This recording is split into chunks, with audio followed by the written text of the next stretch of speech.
complémentaires à celles qui ont été menées auprès de la Cour pénale internationale, de façon à ne pas dépendre des effets de pouvoir qui influencent cette institution, dont on sait ce qu'elle peut avoir en termes de rapport à la compromission, et pour s'assurer évidemment qu'il n'y aura pas d'impunité et que les dignitaires de ce régime ne puissent plus remettre les pieds sur le continent européen sans craindre de se voir arrêtés. Nous avons reçu plus de 4500 éléments de preuve vérifiés qui ont trait aux événements depuis mars 2021. Ces éléments, nous avons vécu avec, jour après jour, ce dernier mois, essayant de vérifier qui en était la cause, qui en était la victime, dans quel contexte était intervenu, et si en effet cela avait un lien avec la répression politique dirigée par le régime sénégalais. Nous en avons gardé 710 qui servent de support à cette communication de 170 pages que nous avons transmise à la Cour pénale internationale, en particulier au bureau du procureur, à qui nous demandons d'ouvrir sans délai, à partir de ces éléments, un examen préliminaire et une enquête, et de se saisir de lui-même au titre de l'article 13. Nous avons entendu, dans le cadre d'une conférence de presse, où 4 membres du gouvernement ont tenté de répondre par avance à nos arguments, qu'il fallait qu'un État se saisisse de la Cour pénale internationale. C'est faux. Toute personne, au titre de l'article 15, peut transmettre des éléments à la Cour pénale internationale et au bureau du procureur pour qu'il s'en saisisse. Mais nous prenons les mots du ministre des Forces de la Défense, nous prenons au mot et nous lui demandons de saisir lui-même la Cour pénale internationale. Que le Sénégal, s'il est le pays des droits de l'homme, comme il le réaffirme, si ce régime respecte, comme il le dit, le statut de Rome et les conventions internationales, qu'il aille sans crainte saisir le bureau du procureur pour laver son image et son honneur. Qu'il tente, et l'on verra alors quelle sera la réaction, et si en effet des crimes contre l'humanité ont ou non été commis. Et je note que ce ministre n'a pas nié l'existence de crimes, mais a tenté simplement de justifier qu'ils n'étaient pas assez graves pour saisir la Cour pénale internationale. Je pense que les images qui sont diffusées en ce moment derrière moi, de par leur nombre, de par ce qu'elles montrent, suffisent à comprendre à quel point cette position est absurde. Par ailleurs, un argumentaire juridique détaillé que nous laisserons en accès libre permettra de démontrer que nous atteignons sans aucune difficulté le seuil de gravité qui est requis par la Cour.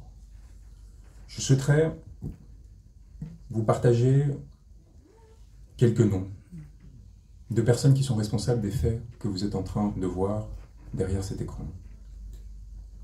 Nous avons aujourd'hui identifié 112 suspects sur l'ensemble de la chaîne de commandement que nous avons reconstituée. Parmi ceux-ci, je voudrais commencer par un compatriote, M. Khaled Belabad, conseiller technique auprès du ministre de l'Intérieur. Le 6e, CT6. M. Belabad a été dépêché par la France auprès du ministre de l'Intérieur afin d'assurer quelque chose qui est en place depuis la décolonisation, c'est-à-dire une coopération technique qui permet à la France de suivre en direct les actions du gouvernement sénégalais, d'être informé de toute décision qui est prise au cœur du pouvoir et de l'appuyer ou au contraire de tenter de la censurer. Aujourd'hui, la France n'a rien fait pour éviter les massacres dont on parle. La France a continué à fournir des armes, la France a continué à soutenir le régime, la France, aujourd'hui, accueille Macky Sall sans avoir fait une déclaration condamnant les violences en question. M. Belabad a suivi au quotidien les réunions qui organisaient ces violences au sein du cabinet du ministre de l'Intérieur et les a rapportées à son ministère de tutelle, le ministère de l'Intérieur français et aux autorités françaises. Il est donc complice de crimes contre l'humanité. M. Jean-François Gaume, colonel, a joué le même rôle au sein de la gendarmerie sénégalaise, auprès de M. Moussa Fall, haut commandant à la gendarmerie nationale. Il est complice de crimes contre l'humanité. Au sein de la présidence de la République, M. Macky Sall a mis en place un système qui s'appuyait d'un côté sur l'utilisation de forces de l'ordre légales, dont nous parlerons, et d'un autre côté sur l'organisation de ce que l'on appelle des nervis, c'est-à-dire des forces miliciennes, paramilitaires, financées par le gouvernement et par ses fonds spéciaux pour maintenir l'ordre, selon ces termes, pour commettre des crimes contre l'humanité. Il s'est appuyé sur un premier cercle d'intimes, en particulier Mariam Faisal, sa femme, et Ahmed Oussal, qui ont organisé le recrutement et le financement de ces nervis. Ils sont responsables à titre principal de la commission de crimes contre l'humanité. Au sein de cette présidence, Meissa Selendiaï, aide de camp, a participé à l'organisation de ces faits, aux côtés notamment d'un certain nombre d'individus, dont Abdoulaye Sall, dit Leï Kara, le chauffeur du président, qui faisait le lien avec les organisations de nervis.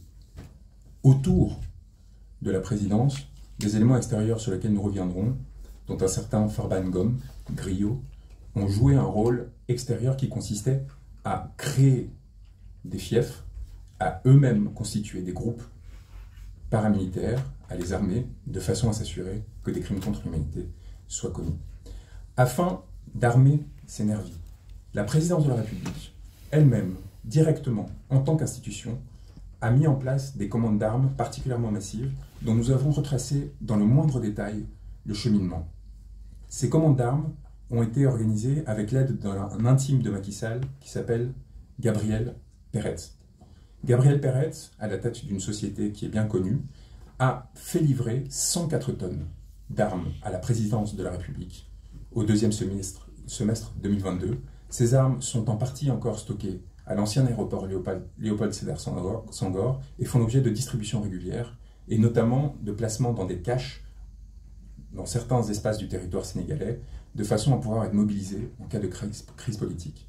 Ces 104 tonnes d'armes constituent principalement des munitions pour des armes lourdes et des armes légères, ainsi que des armes légères qui ont été livrées et qui sont à disposition de la présidence en dehors de tout contrôle démocratique, comme s'il y avait la possibilité de s'approprier ces faits-là. Le financement de ce contrat nous semble être lié à toute une série de fonds spéciaux qui échappent au contrôle politique sénégalais et des représentants de la nation sénégalaise. Ils sont permis aussi par des avances qui sont faites par Gabriel Peretz, des lignes de crédit qui ont été octroyées jusqu'en 2024 à hauteur de 300 millions de dollars. Nous avons une attestation de la maison militaire de la présidence de la République, du colonel Adama Gaye, complice de crimes contre l'humanité, pour avoir, je cite, je sous-signais, colonel Adama Gaye, gouverneur militaire du palais, certifie par la présente que les matériels énumérés ci-dessous, fournis par la société Adecon Ltd, seront exclusivement réservés à l'usage du palais présidentiel. Munitions 5,56 x 45 mm de 500 grammes, quantité 3 550 000. Munitions 9 mm, quantité 3 250 000. Munitions 7,62 mm, quantité 210 000. Plus de 7 millions de munitions.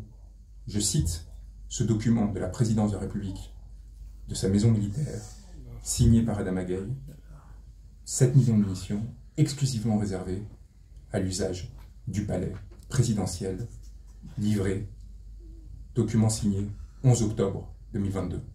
Dans quel régime politique qui se veut démocratique, une présidence de la République se fait livrer à usage exclusif 7 millions de munitions? Et quelles sont ses intentions dans la perspective de l'après? Gabriel Peretz a procédé à ces livraisons qui proviennent de Saint-Pétersbourg, de la Russie. Nous avons retracé le moindre cheminement de ces munitions et de ces armes et la façon dont elles ont été livrées à Dakar. Et il y a procédé dans le cadre des très nombreux liens qu'il entretient avec la présidence du Sénégal et avec M. Macky Sall, et il est donc complice de la commission de crimes contre l'humanité. M. Gabriel Peretz, qui est de nationalité belge, mais qui habite aujourd'hui en Israël, a été accompagné dans son travail par Marcel Zuckerman et par Biram Koulibaly, un aviateur sénégalais, qui a représenté la société AD dans l'opération dont il est question. Il nous apparaît que cette commande a été réceptionnée par la société sénégalaise 2TL, 6 Ouest Foire, au numéro 45 à Dakar, qui est détenu par un certain Halil, qui se trouve être un ami très proche d'Amadou Sall, qui est, à ce titre, complice de la commission de crimes contre l'humanité. Nous avons jusqu'au manifeste des conteneurs, nous avons jusqu'à la signature du capitaine qui a transporté ces armes, nous avons tous les éléments qui permettent de prouver l'existence de cette livraison et la présence de ces armes encore aujourd'hui à l'aéroport Léopold Senghor. Nous avons l'ensemble des réservations qui ont été faites par M. Peretz au Pullman de Teranga, sa présence notamment à la veille des événements de mars 2023 au Sénégal, probablement pour les préparer, et les conséquences qu'il aura à subir.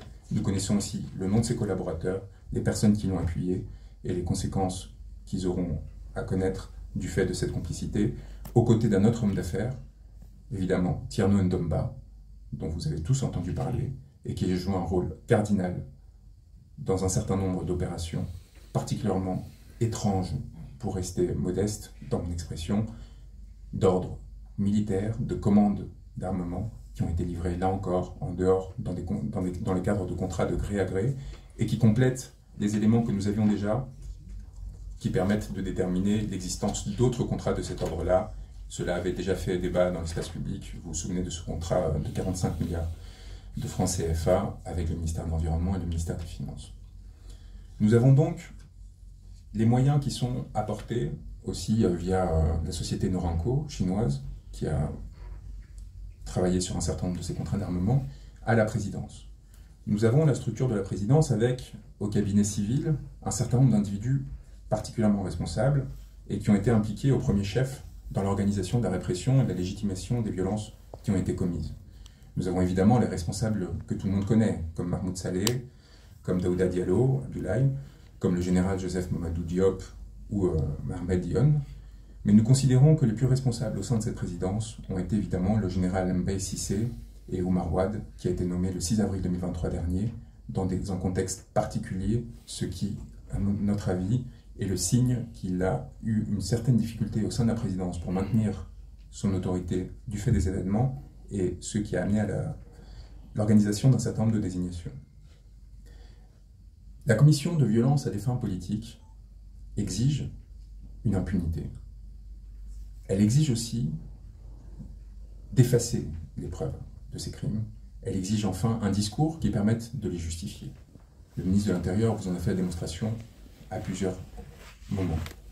Nous avons découvert que cette organisation discursive, cette tentative de légitimation des faits que nous sommes en train de vous présenter, au sein de la présidence, a été mise en œuvre notamment par Yorodia, qui est le coordinateur de la communication présidentielle, mais aussi par Eladji Malik Gueye et Wandifa Dramé. Au niveau de la communication, ceux-ci ont travaillé de façon coordonnée avec le porte-parole du gouvernement et avec d'autres instances pour s'assurer qu'il y avait une légitimation des actes qui étaient commis. Au niveau de l'organisation de l'impunité, le rôle évidemment d'Ousmane Khouma, qui est notamment important comme conseiller juridique du président de la République dans l'organisation de la légitimation du troisième mandat, mais qui est aussi important, a un rôle cardinal dans la désignation des magistrats, pour s'assurer que les procureurs, que les juges n'enquêtent pas, et pour s'assurer que les enquêtes qui sont lancées n'aboutissent pas. Car il y a encore au Sénégal des magistrats et des fonctionnaires courageux qui essayent de faire la vérité, mais ce que l'on a vu et ce qui a été établi, c'est que depuis mars 2021, aucun des événements, je dis bien aucun des événements qui sont constitutifs de crimes n'ont fait l'objet, sinon de poursuites, du moins de procédures étant arrivées à leur terme, plus de 26 mois après les faits, ce qui nous amène aujourd'hui à mettre en œuvre la présente saisine. Nous en arrivons maintenant à l'organisation de l'appareil répressif. Une fois que vous avez les moyens, une fois que vous avez organisé les conditions qui vous permettent de vous assurer que cela pourra se dérouler, il faut que cela arrive. Et nous avons évidemment, à ce titre, nos deux principaux suspects, les personnes les plus importantes dans la commission de ces crimes et encourant la plus lourde responsabilité. M. Antoine Félix Diome, ministre de l'Intérieur, et M. Moussa Fall.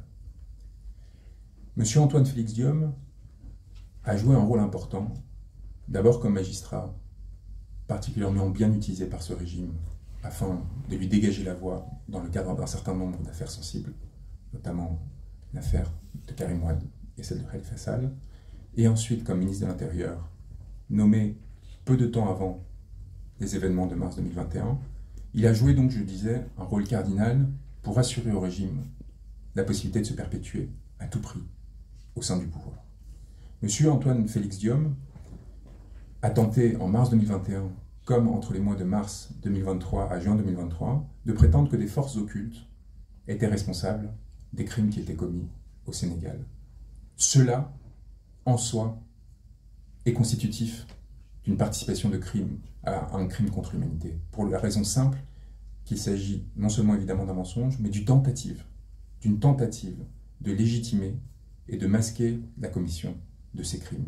À ce seul titre, M. Diome, par ses mensonges répétés et par ses tentatives de faire disparaître des preuves ou de nier l'existence de crimes tout au long de ces périodes, est passible de poursuite. Mais M. Diome, évidemment, a eu un rôle bien plus important que celui-ci. Il a en fait été au cœur de la chaîne de commandement afin de s'assurer que les forces de police et de sécurité soient dirigées de façon à commettre ces crimes ou à les laisser commettre par des nervis. Il a en conséquence, notamment par le truchement de son pouvoir de nomination, cherché à obtenir la possibilité que des personnalités particulièrement violentes ou particulièrement prônes à autoriser, voire à commettre directement des violences, aient un rôle et une responsabilité au sein de la chaîne hiérarchique. Nous pensons évidemment à Seydou Bokar Yag, mais nous pensons aussi au directeur général de la police, qui était auparavant directeur général adjoint, qui était directeur général adjoint de la police nationale au moment des événements de mars 2021, et qui pourtant, malgré l'échec patent de cet épisode, a été promu le 21 avril 2021. Pourquoi l'a-t-il été? Était-ce parce que Ousmane Sy refusait de continuer son prédécesseur sur la voie qui était proposée par le régime? Cela, ce sera aux enquêteurs de le déterminer. Il y a évidemment Amadou Amadi Lam, directeur du groupement mobile d'intervention lors des événements de mars 2021. M. Ndiaga Diop, son successeur. Masserine Faye, commandant de la GMI de Dakar. M. Ousmane Foll, commandant de la brigade d'intervention polyvalente. Et surtout, Bara Sangaré, commandant de la sûreté urbaine à Dakar, suspecté d'avoir commis de nombreuses tortures, d'en avoir ordonné aussi, et d'avoir de façon systématique procédé à des arrestations arbitraires pour intimider les opposants politiques et les manifestants. Ces individus, accompagnés notamment de Mudunga Kenyagne, qui a été directeur de la sécurité publique lors des événements de mars et avril 2021, et qui ensuite a été promu directeur adjoint de la police nationale, Ibrahima Diop, commissaire de police divisionnaire, directeur de la sécurité publique entre avril 2021 et aujourd'hui, que vous avez tous découvert lors d'une conférence de presse indécente, il y a quelques semaines, où tentant de répondre aux informations que nous avions diffusées qui nous permettaient d'établir que celui-ci cherchait à se désolidariser du régime, a été poussé par Antoine Félix Diome dans cette conférence de presse ridicule, dans laquelle le régime a tenté d'attribuer l'organisation de crimes à des manifestants, alors que l'on a découvert que les nervis qui étaient montrés travaillaient directement avec les forces de l'ordre. Cette conférence de presse, organisée dans la précipitation, montre l'importance du travail qu'on est en train d'être mené, parce qu'elle a amené le régime à commettre une erreur fondamentale, à s'exposer, et du coup à être exposé par la presse internationale notamment, qui a démontré les mensonges qui avaient été énoncés. Au sein de la gendarmerie, nous avons aussi des responsables importants, et vous avez tous noté l'utilisation notamment d'enfants comme bouclier humain par les forces de sécurité. Cette utilisation est intervenue à de nombreux lieux sur le territoire de façon coordonnée le même jour. Ce qui signifie qu'elle est la résultante d'une politique et non d'une déficience temporaire, ponctuelle, localisée d'une force de gendarmerie. Cette déficience, ce crime, a été commis par des gendarmes à chaque fois. Et donc la responsabilité de Moussa Fall, à ce seul titre, est engagée. Il est évident en réalité que la responsabilité de M. Moussa Fall est beaucoup plus importante. Nommé le 17 juin 2021 à la suite des événements de mars et avril 2021, celui-ci a évidemment joué un rôle fondamental dans les désignations qui, au sein de la gendarmerie nationale, ont permis la commission des crimes dont nous parlons. Nous avons identifié au sein de son cabinet des responsables, le chef de cabinet notamment, le colonel Pape Souleymane Cissé, mais aussi, évidemment, au-delà de son cabinet, de ses aides de camp, de ses adjoints emploi opération comme Pape Diouf, le chef du centre de renseignement cardinal comme Issa Diak ou Cheikh Sarr, évidemment le haut commandant en second, Tiaka Tiao, qui était commandant de la gendarmerie mobile auparavant et qui a été promu en juillet 2021, encore une fois, dans la suite des répressions qui avaient été menées. À ses côtés, que ce soit le général Daouda Diop, le lieutenant-colonel surtout Abdou Mbengue, ou Maguette Mbaye, Aliou Ndiaye et Omar Ndoye, nous avons au sein de la gendarmerie un certain nombre de personnes identifiées, notamment dans les légions de Dakar et de Casamance, qui auront à répondre de leurs actes un jour ou l'autre, et dont je rappelle, encore une fois, qu'ils seront confrontés à des accusations qui sont imprescriptibles, et donc à n'importe quel moment, en cas de changement de régime ou à l'étranger, dont ils auront à répondre.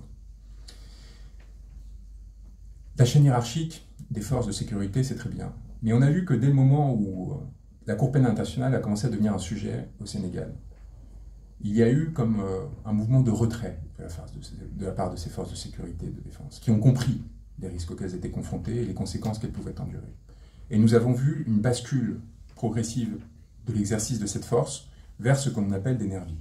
Nous avons exposé au sein de la présidence les principales personnes responsables de l'organisation de ces réseaux paramilitaires, en dehors de toute loi, qui coopèrent, contrairement à ce qui a été dit, de façon très serrée, avec les forces de l'ordre. La présidence est le donneur d'ordre, mais l'organisateur principal se trouve évidemment au sein du siège du parti présidentiel, à l'APR. C'est là que se retrouvent les pick-up, qui ont été achetés de différentes façons, afin de distribuer les nervis à Dakar, et qui, à partir de ce centre de commandement, va distribuer les instructions en région pour s'assurer que des exactions soient commises afin de terroriser la population et s'assurer que celle-ci ne se rebelle plus. Ces nervis, comme je vous le disais, ont à la fois une structuration qui est liée aux fonds spéciaux, aux fonds du parti et donc aux modes de financement illégaux qui ont cours au sein du parti en place, mais également à travers un certain nombre de féodalités qui expliquent l'ascension de personnalités à la qualité médiocre et qui pourtant ont obtenu des portefeuilles importants, notamment au sein du gouvernement. Parmi ces individus qui jouent un rôle clé au sein du pouvoir, nous trouvons évidemment, sans importance hiérarchique dans mon énonciation, des personnes comme Doudouka, le ministre des Transports, qui dispose de réseaux de nervis qui descendent jusqu'à Ziguinchor. Nous trouvons évidemment des suspicions concernant des individus importants et sur lesquels il faudra travailler, comme Pape Malick Ndour, comme Aline Ndiaye, comme Mame Mbaye Niang, que l'on connaît pour d'autres raisons, et évidemment, au premier chef, comme Biram Faye, ministre auprès du ministre de l'Intérieur. Biram Faye joue un rôle très important. Pourquoi? Parce que, on le sait, les nervis, qui jouent un rôle au Sénégal établi depuis une quinzaine d'années, notamment au sein du parti présidentiel de la majorité précédente, avaient au départ un rôle qui consistait simplement à accompagner les politiques, à faire la claque, comme on dit, lors des événements électoraux, à s'assurer de la protection de ceux-ci et quelque part à les valoriser alors qu'ils n'avaient pas accès aux ressources gouvernementales. Progressivement, l'APR a décidé de dévoyer ce rôle et les a constitués en milices. Cette évolution a produit un certain nombre de conséquences importantes. On l'a vu notamment avec un certain nombre de nervis qui, en 2019, ont cherché à réclamer une reconnaissance dans leur action. On a vu le président des Marrons de Feu, donc le groupe de sécurité qui entourait M. Sall, réclamer son intégration à l'appareil de pouvoir gouvernemental et être payé sur les télévisions sénégalaises. Ibrahim Ndoye joue aujourd'hui encore un rôle cardinal dans l'organisation des nervis et dans la répression paragouvernementale des mouvements d'opposition au pouvoir en place.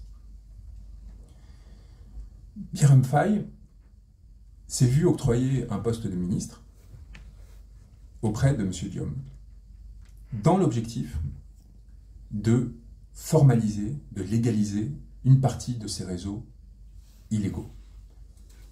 La création de l'agence de sécurité de proximité, des agents de sécurité de proximité, avait pour vocation de créer au sein de l'État un corps parallèle à celui des forces de sécurité et de défense, qui, certes moins formés, aurait une attitude plus grande à l'heure de commettre les exactions dont nous parlons. M. Birham Faye a évidemment continué son double jeu, à la fois comme ministre et comme organisateur de ces forces de répression illégales. Birham Faye joue donc un rôle clé au sein de cet appareil de répression que nous décrivions auprès de M. Antoine Diome. M. Antoine Diome qui est, par cette voie de fait, directement impliqué dans la commission des crimes qui sont responsabilité de ces nervis. Il apparaît par ailleurs, et c'est un point que j'ai oublié de mentionner, que M. Antoine Diome a récupéré de façon très opportune la tutelle partagée avec M. Sidiki Kaba sur Moussa Fall. Moussa Fall, en tant que haut commandant de la gendarmerie, a des attributions de sécurité publique, ce qui permet de coordonner son action avec Antoine Diome, et ce qui permet justement de s'assurer qu'il y a une centralisation de la prise de décision par rapport à ces forces parallèles entre gendarmerie, police et les nervis eux-mêmes, de façon à s'assurer que leur action sur le territoire se passe en bonne intelligence et sans confusion. Alors, au-delà de ces notables qui ont leurs propres nervis, comme ceux que j'ai cités, qui sont pour certains au gouvernement, au-delà de Birham Faye et de ceux qui organisent ces nervis, au-delà des personnalités qui, comme Sidiki Kaba, ont des responsabilités formelles, il y a évidemment les hommes de main, c'est-à-dire ceux qui vont faire l'intermédiation entre les forces officielles et les forces officieuses. Parmi celles-ci, quelqu'un qui a été vu pendant la crise qui vient de se dérouler très régulièrement auprès de Moussa Fall, au haut commandement à la gendarmerie, Jérôme Bandiaki. Jérôme Bandiaki qui travaille en lien direct avec la présidence, qui se coordonne avec le haut commandant à la gendarmerie et qui organise sur le terrain, avec Abdoulaye Sall notamment, le recrutement et l'action des nervis en question. Jérôme Bandiaki, j'aimerais le prévenir que l'on a un certain nombre d'informations sur lui qui font qu'il aurait intérêt à parler, à s'expliquer, ou à surtout ne jamais sortir du territoire sénégalais tant que le régime n'aura pas changé. Monsieur Bandiaki, nous savons tout sur lui, comme un certain nombre d'autres individus qui pensaient pouvoir se couvrir, qui pensaient du fait de leur absence de fonctions officielles ne pas faire l'objet de répression. Nous connaissons le moindre de ses déplacements, des endroits où il s'est trouvé, où il se trouve, des fonctions qu'il a exercées, de son rôle de gardien à Leclerc, jusqu'à aujourd'hui, les lieux de ses actions, de ses habitations, de ceux de ses enfants, la voiture qu'il conduit. Et nous n'aurons aucune difficulté à l'identifier, à le faire arrêter, le faire juger, lorsque les conditions seront présentes sur le territoire sénégalais. Jérôme Bandiaki ne travaille pas seul, et nous avons, au-delà de Youssouf Niang que j'ai mentionné, un certain nombre d'autres suspects, d'individus qui, comme la main droite de Youssouf Niang, Pape Ndiaye, comme Malamine Sonko, le responsable financier des nervis de Doudouka, comme Alpha Omarso, le relais de Doudouka à Yambol Nord, et territoire après territoire, je pourrais continuer, à Mbour, à Ziguinchor, qui ont des responsabilités dans la commission des crimes. Nous avons aussi l'identité des lutteurs qui jouent un rôle cardinal dans cette répression aux côtés des nervis. Nous avons leurs photos, nous avons leurs identités, nous avons surtout leurs responsabilités, les montants qui sont virés par téléphone, par des virements sur des applications téléphoniques, en cash ou d'autres façons. Voilà une présentation un peu générale, mais qui permettra aux personnes qui ont prétendu qu'il n'y avait pas d'inquiétude à avoir par rapport au travail que l'on avait mené, de se rendre compte de l'ampleur des informations que nous avons recueillies, de leur niveau de détail, et du fait que, dans un pays comme le Sénégal, la commission de crimes ne passe pas inaperçue. La participation à la commission de ces crimes ne passe pas inaperçue. Et je comprends bien que Macky Sall pense, avec son parrain de l'Élysée, aujourd'hui pouvoir échapper à toute poursuite, et qu'il pense, parce qu'il a reçu monsieur Karim Khan à Dakar, qui a commis une erreur manifeste. Le procureur de la Cour pénale internationale a commis une erreur manifeste en venant louer le régime de Macky Sall, alors que 14 personnes étaient déjà mortes. Parce qu'il leur a donné l'impression qu'ils pourraient en toute impunité continuer, sans conséquence, pour leur devenir politique et pénal. Je comprends que Macky Sall cherche aujourd'hui à Paris à faire monter les rumeurs sur sa supposée candidature pour essayer de divertir le tir. Mais je tiens à l'assurer que nous ne sommes pas dans un agenda politique et que les éléments que nous avons recueillis vont le poursuivre jusqu'au dernier de ses jours. Qu'il se représente ou non en février, qu'il soit élu ou non, qu'il parte du pouvoir demain ou jamais. Ces éléments sont suffisamment larges, étayés, pour que l'ensemble des personnes dont nous avons parlé aujourd'hui aient à se préoccuper de leur devenir à jamais. C'est donc avec un esprit de sérieux et de responsabilité très important que nous vous les présentons, en étant très attentifs aux sources qui nous ont permis de les compiler, en ayant croisé l'ensemble des informations que nous avons reçues, mais aussi avec une assurance assez forte quant à leur véracité et l'effet qu'elles auront. Est-ce que ces éléments, en soi, suffiront à mettre fin à l'impunité? Non. Et c'est un dernier point que je voulais aborder, avant de répondre à vos questions. Le devenir du Sénégal appartient aux Sénégalais. Et nous espérons fondamentalement que des poursuites se dérouleront sur le territoire pour mettre fin à cette impunité. Ce qui se passera, une fois les informations entre les mains des citoyens, dépend de ces citoyens. Elle ne dépend pas de l'action d'un procureur seul, elle ne dépend pas d'un avocat, elle ne dépend pas d'un politicien. Elle dépend de la capacité des Sénégalais à surmonter la peur, à surmonter la violence qu'ils subissent et à s'assurer que leurs droits seront respectés. Je suis prêt à répondre à vos questions aujourd'hui et à vous donner tout détail qui serait nécessaire à la compréhension des éléments qui viennent de vous être présentés.